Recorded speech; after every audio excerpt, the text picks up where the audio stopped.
Certaines personnes pensent que le Sénégal, hier... Hello mes gars, ouais. Aujourd'hui on se retrouve pour de nouvelles vidéos.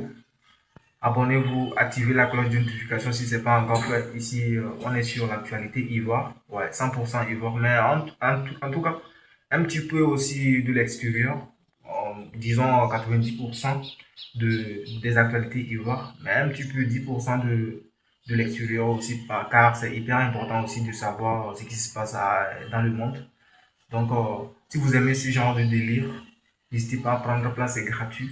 Abonnez-vous, vérifiez si la cloche est activée. Si ce n'est pas encore activé, active parce que c'est comme ça que vous recevrez des notifications une fois que je mets en ligne une nouvelle vidéo. Donc, c'est hyper important de faire ça.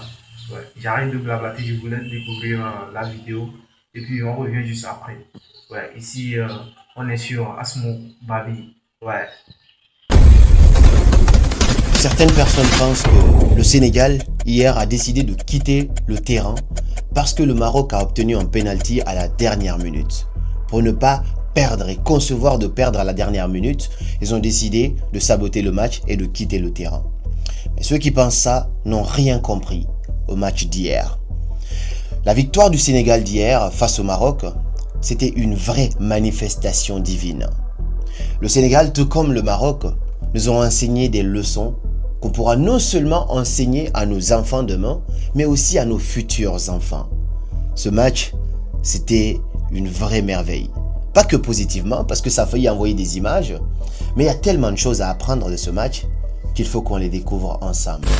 Avant d'aller plus loin, je tiens à poser les bases. Déjà, je n'aime pas trop faire des vidéos réactions parce que c'est pas ça mon travail, mais hier, c'était tellement puissant qu'il faut réagir. Et en même temps, je ne suis ni marocain, ni sénégalais. J'ai mon meilleur ami qui est marocain et d'autres amis avec lesquels je suis très proche qui sont marocains. Mon ami, ça fait plus de 7 ans qu'on est ensemble, on travaille ensemble, on fait plein de choses ensemble. Et en même temps, j'ai des amis qui sont sénégalais. J'adore le Sénégal. J'ai moi-même été faire une conférence au Sénégal, tout comme j'ai fait une conférence au Maroc aussi. J'ai Amadou Seck, Fall et tout ça, avec lesquels je suis super copain. Donc ceci n'est pas une question de division, c'est plutôt mon avis impartial de ce que moi j'ai pu percevoir et de ce que je pense qui sont les leçons que n'importe qui devrait incarner à travers cette finale qui restera quand même historique. Je pense que c'est l'une des finales qu'on va le plus retenir jusqu'à aujourd'hui du 21e siècle. Sans plus tarder, quelles sont les 3 leçons phares? Avant même de commencer par la première leçon, il faut savoir que ce match avait une saveur particulière. Une saveur particulière parce que c'est 2 pays que j'adore, que je kiffe, mais en même temps il y avait cette tension-là. Juste avant le match, on voyait qu'il y avait des réactions par-ci par-là, des plaintes par-ci par-là. On sentait que la pression était là. D'habitude, moi je vais regarder le match quelque part dans Paris, dans un bar où il y a plein de gens parce que j'aime bien cette ambiance au lieu de rester en appartement. Mais hier, je me suis dit, là c'est une finale, je sens que ça va être tendu. J'ai dit à mes amis, venez, on reste dans un appartement, on va regarder le match. Donc on est resté à la maison pour voir, comme si on pouvait prédire cela. Donc le match se joue, tension, pendant combien de minutes, tout se passe très bien, c'est vraiment réglo le match. Et à un moment donné, il y a penalty qui est sifflé pour le Maroc. La première leçon que j'apprends de là, c'est on m'a toujours enseigné qu'il faut quitter la table quand le respect n'est pas servi. Mais là, pour une fois, j'ai appris une nouvelle leçon. Quitter la table quand l'équité, quand la justice n'est pas servie. Ce qui se passe, c'est que le Maroc va obtenir un penalty. Je ne sais pas à la combienième minute, mais vers la fin. Et dès que le penalty il est marqué, normalement, le match il est fini. Sauf que le Sénégal décide de quitter le terrain parce qu'il proteste. Et les gens ne voient pas vraiment ce qui s'est passé juste avant. C'est-à-dire que le Sénégal n'a pas décidé de quitter le terrain parce que le Maroc a eu un penalty, mais ça serait débile, ça serait absurde, ça serait con parce que ça fait partie du jeu. Il y avait vraiment un penalty sur Brahim Diaz. Pour ceux qui connaissent le foot, moi je ne discute pas ce penalty. Il y avait penalty, il l'a bien tiré, oui. Mais l'arbitre va décider de regarder la VAR face à ce penalty-là. Sauf que juste avant, quelques minutes avant, le Sénégal a marqué un but qui était clair, propre et net. Et là, l'arbitre a dit qu'il n'y avait pas de but, qu'il y avait faute. Mais comment tu refuses un but sans aller regarder la VAR? Par contre, tu siffles un penalty et tu vas voir la VAR. Un but, mon frère.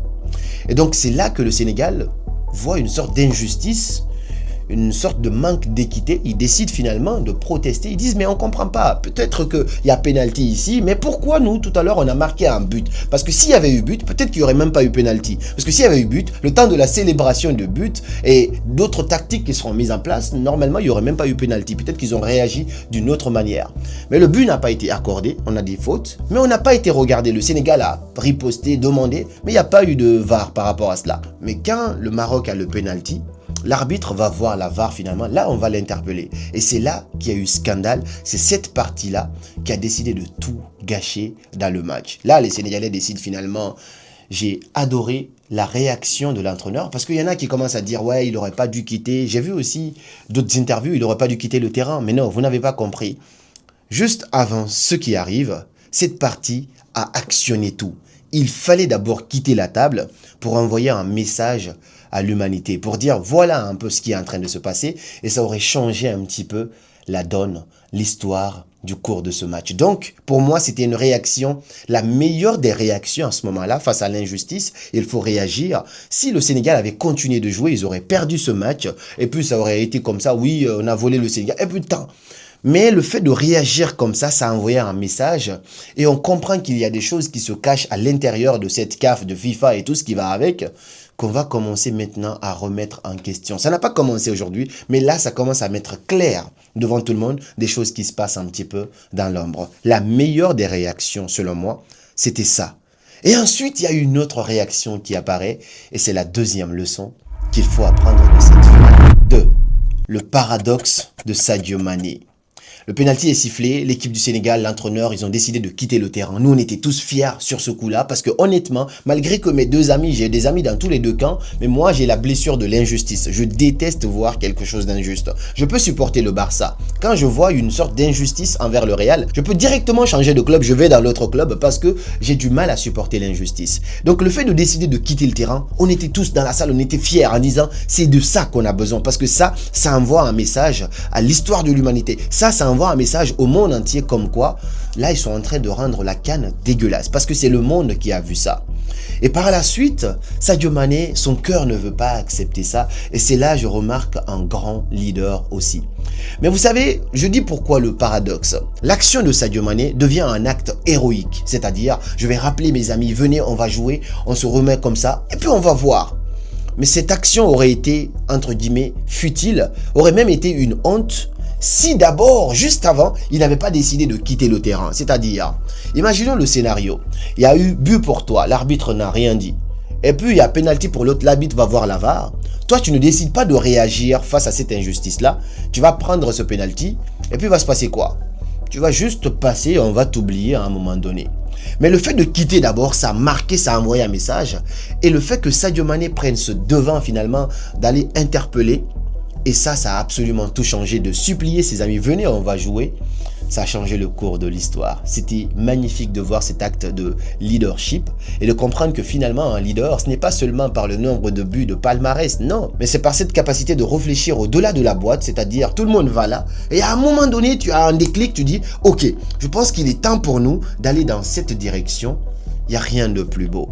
Et cette décision de Sadio Mané n'a pas été juste une décision qui vient de lui-même. Ça nous enseigne une très belle leçon de développement personnel que j'enseigne moi-même dans mes différentes conférences qu'on appelle la modélisation. On a vu à un moment donné Sadio Mané qui s'adressait à un entraîneur blanc qui était aussi sur le terrain. Je pense que c'est l'entraîneur d'un certain pays. Je ne connais pas son nom, mais on va mettre son image ici.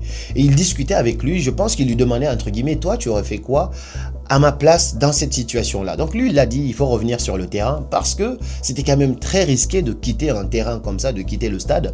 Donc, il a aussi parlé à l'autre, El Hadji Diouf et tout ça. Donc, il a pris un petit peu l'avis des mentors, des gens qui ont déjà l'expérience dans ce domaine. Et ça, c'est ce qui manque à beaucoup de gens dans beaucoup de domaines. Le fait de prendre des informations auprès de gens qui ont déjà fait ou qui ont peut-être, entre guillemets, été confrontés à des situations auxquelles toi, tu n'as jamais été confronté. Ça lui a donné finalement une belle leçon. Et il a rappelé ses amis, il les a suppliés, venez, on va accepter que ce pénalty-là soit tiré. On ne sait pas de quoi est fait l'avenir. Je me dis personnellement, je ne suis pas dans la tête de Sadio Mané. La seule chose qui tourne dans sa tête à ce moment-là, c'est Dieu existe. Venez, on s'en remet à Dieu. Parfois, quand tu n'as plus de force, il y a une force divine quelque part. Je ne sais pas en quoi tu crois. Moi, je pense que c'est Dieu. Et bien, le fait de se remettre à cela, ça change absolument tout. Ça, c'était la deuxième leçon. 3. Le penalty manqué de Brahim Diaz. Ça, c'est la partie la plus triste pour moi de l'histoire parce que, comme je vous dis, j'ai une affection particulière pour le Maroc et donc je n'aime pas voir des gens qui se brisent ainsi de suite. Je vois tout ça comme le football. Et quand Brahim Diaz prend ce penalty, il l'a réclamé lui-même pendant longtemps, nous, on était là en mode, si tu es vraiment un homme, alors tu manques ce penalty. Et donc, Brahim Diaz prend ce ballon, il fait un bisou, il recule, il prend position, Mendy saute, ainsi de suite. Et là, il veut faire une sorte de lob et le gardien le prend directement de la plus grande simplicité. Je pense que c'est le penalty le plus simple que Mendy ait eu à prendre de sa carrière. Là aussi, il y a eu une sorte de contradiction dans la salle où on regardait le foot. On était tellement choqués de la manière dont il l'a tiré qu'on se disait d'une part, non, il voulait faire play. Parce que, entre nous, on va se dire la vérité. Qui a envie de marquer un penalty aussi polémique? Moi, honnêtement, en tant que footballeur, même si ça fait 50 ans que j'ai cherché la CAN, j'aurais pas vraiment envie de marquer ce penalty. C'est-à-dire que quand j'étais plus jeune, c'est pour ça que je vous ai sorti un ballon, on jouait souvent au foot. Parfois, il y avait une sorte d'injustice qui se passait et puis l'arbitre favorisait quelqu'un. Mais j'ai vu des grands à ce moment-là qui ont été favorisés mais qui décidaient finalement, par exemple, il a l'opportunité de tirer un penalty, il met le penalty sur le côté, mais totalement à côté pour faire play. Donc moi, je m'attendais plutôt à ça de la part de Brahim Diaz pour dire, ok, on n'est pas là pour tricher, pour gagner. Je vais mettre le penalty à côté, comme ça on va jouer comme des vrais hommes. Mais moi-même, j'étais mitigé. Donc moi, je pensais qu'il a fait fair play, mais finalement, il tire au milieu. Alors qu'au milieu, fair play, c'est pas vraiment là-bas que ça se passe. Normalement, tu tires en haut, tu mets carrément sur le côté ou sinon tu fais une passe. Mais non, il a tiré au milieu. Et donc, d'une part, dans la salle, il y en a qui disaient non, il a fait fair play. Et d'autre part, on disait non, c'était pas fair play. Dites-moi d'ailleurs, qu'est-ce que vous en pensez? Moi, mon avis est simple. Au début, je pensais que c'était fair play. Ensuite, j'ai fait mes analyses. Je me dis, si c'est fair play, il aurait vraiment mis sur le côté. Il aurait été grand dans cet acte-là parce que le monde entier ne serait pas posé de questions. On aurait vu qu'il aurait fait fair play. Mais là, le fait de tirer au milieu et ensuite de pleurer, d'être dans un état lamentable, mal, finalement, on sent qu'il y avait cette envie de marquer. C'est juste qu'il voulait tirer à sa manière pour marquer son histoire. Et il a manqué ce penalty. Ce penalty, à mon avis, ne devrait pas être marqué. Et je remercie, entre guillemets, je sais que c'est fou ce que je dis, le fait que Brahim Diaz n'ait pas marqué ça, ça a sauvé un minimum l'image de la Coupe d'Afrique des Nations. Ça a sauvé un minimum l'image de la CAF. Parce que si Brahim Diaz avait gagné cette victoire, avait marqué ce penalty, le Maroc allait peut-être prendre cette CAN, mais ne serait pas fier de parler de cette CAN. Parce qu'il ne s'agit pas d'une question de trophée. On a vu la Côte d'Ivoire qui a remporté la CAN. Et dès que la Côte d'Ivoire parle de sa victoire, tout le monde est avec la Côte d'Ivoire parce qu'on a vu un vrai mérite. Mais il n'y a rien de plus triste. Le plus grand échec, c'est de gagner, mais que les autres pensent que tu as échoué. Ça, c'est la pire victoire qu'il faut avoir. Donc s'il avait marqué ce penalty, les Marocains allaient soulever la coupe, mais cette coupe aurait eu une saveur un peu désagréable, dans le sens où partout tu vas parler de cette coupe-là, on va dire « Ah, mais ça c'est une coupe volée », ainsi de suite. Donc le fait qu'il n'ait pas marqué ça, et de remettre encore le jeu, pour moi, c'était la meilleure décision. Et c'est là que je dis qu'il y a une manifestation divine. Dieu ne pouvait pas permettre que ce penalty rentre parce que c'était pas juste. Honnêtement, il y avait une injustice. La VAR n'a pas réagi à gauche et la VAR a réagi à droite. Donc le fait que ce penalty n'ait pas été marqué, ça fait parité et le match a pu être poursuivi et tout est parti. Ce fut un grand match. J'ai vu des gens se déchirer, se diviser, mais il ne faut pas rentrer dans cette division-là. Ça reste le football. Le Sénégal et le Maroc restent des frères. L'Afrique entière reste des frères, que vous le vouliez ou pas. Mais il faut rester un peu dans cette fraternité-là, voir le football comme une petite partie. On est triste, on est content, on finit de célébrer, on se serre la main à nouveau parce qu'on a une mission commune. C'est d'élever ce continent, d'élever l'Afrique et que ça puisse être compétitive. C'est ce qui a commencé à se faire avant cette CAN. On voyait que la CAN commence vraiment à prendre de l'ampleur. Des gens quittent l'Europe pour aller voir la CAN. Même moi, je voulais aller voir la finale. Malheureusement, j'ai pas eu l'occasion. C'était un peu compliqué pour ne pas rentrer dans les détails.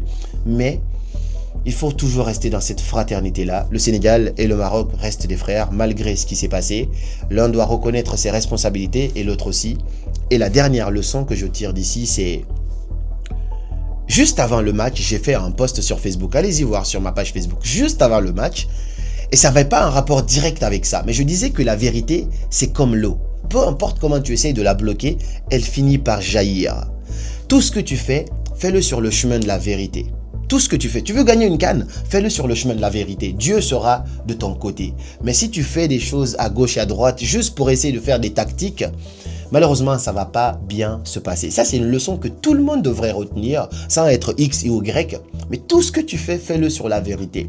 Pour moi, si tu peux aller voir Dieu et tu le vends à Dieu, alors tu peux le vendre aux humains. Mais si tu ne peux pas voir Dieu dans ce que tu as fait, finalement, va pas voir les humains parce que ça n'ira pas loin. La vérité finira toujours par jaillir.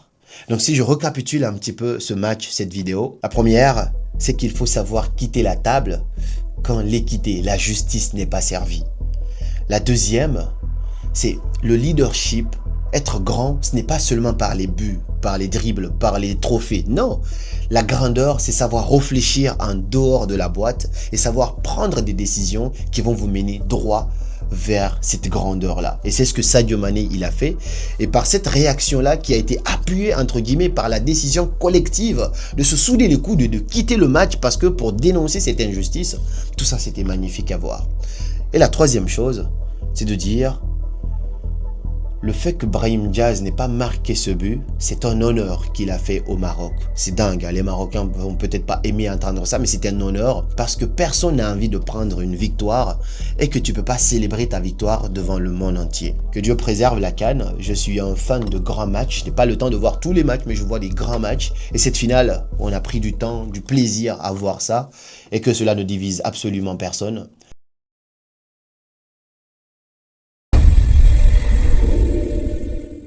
Ouais, on se retrouve à la fin de la vidéo. Qu'est-ce que vous en pensez de ce que vous avez regardé et tout? N'hésitez pas à me passer vos avis dans les commentaires parce que vos avis aussi, ça compte vraiment pour moi. Je suis là pour vous lire et tout. Vos avis, qu'est-ce que vous en pensez et tout. Mettez-moi tout ça dans les commentaires. C'est hyper important pour moi. Et bon, ici on est sur Babi. Et surtout, activez la cloche de notification. Abonnez-vous et on se retrouve pour de nouvelles vidéos. C'était votre gars Asmo. Ici, on est sur Babi.